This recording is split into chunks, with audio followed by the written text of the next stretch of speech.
Hi, welcome to this new video. Today's video is about a shield. So let's go. J'ai parlé dans les vidéos précédentes de la notion de bouclier en fait. Une personne qui est mal à l'aise, qui discute avec une autre personne. Enfin, imaginons qu'on prenne la scène qu'on a pris précédemment. Vous questionnez votre ami sur sa soirée. Vous êtes assis et vous avez une table entre vous.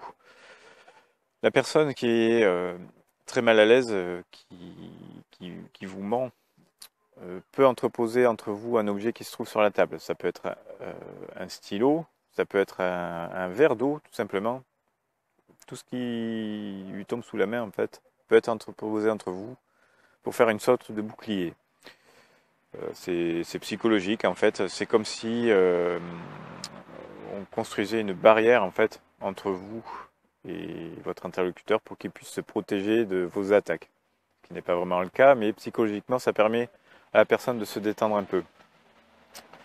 Quand on y réfléchit, en fait, c'est tout à fait logique parce que si, par exemple, vous faites l'attaque directe, mais sans avoir prévenu votre ami, par exemple, vous vous asseyez à la table et vous le surprenez tout d'un coup avec la question qui fâche, et il ne peut rien faire d'autre. Il ne peut pas quitter la table, sinon ça va paraître suspect. Il va rester figé, par exemple, pour prendre le cas dont on a parlé sur les postures. Il va rester figé et il va être sous une très forte pression.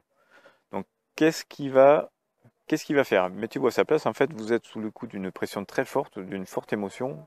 Qu'est-ce que vous allez faire pour essayer de réduire cette pression? On a vu les automassages, le fait de se masser soi-même, mais on a vu aussi le fait que pour réduire cette pression, la personne va prendre un objet qui est sur la table, même un tout petit objet, donc un crayon, même un verre d'eau, un vase, ou peut-être pas, c'est pas très discret de bouger un vase entier, mais elle va prendre même un stylo et le mettre juste entre vous et elle, ça va créer psychologiquement une barrière en fait qui va la protéger de vos attaques, comme je disais, même si ça ne sert pas à grand chose dans la pratique, parce que vous continuez à l'attaquer. Cette personne va pendant un court instant se sentir un peu plus à l'aise. Mais vous, par contre, ça va être le signe justement que cette personne est mal à l'aise, que ses pensées ne sont pas en accord avec ce qu'elle va vous dire. C'est très important. Les paroles qui vont sortir de la bouche de cette personne ne sont pas en accord avec ses pensées. Et donc voilà, ça c'est un signal qui vous fait dire cela. Bien souvent, dans la détection des mensonges, je préfère dire cela en fait. Je ne dis pas directement que la personne ment, je dis que les paroles qu'elle a prononcées à ce moment-là ne sont pas du tout en accord avec ce qu'elle pense réellement. Voilà, c'est mieux, en fait. Ça permet de ne pas l'accuser, mais ça vous donne un sérieux indice sur la situation. Voilà pour cette notion de bouclier, je voulais y revenir pour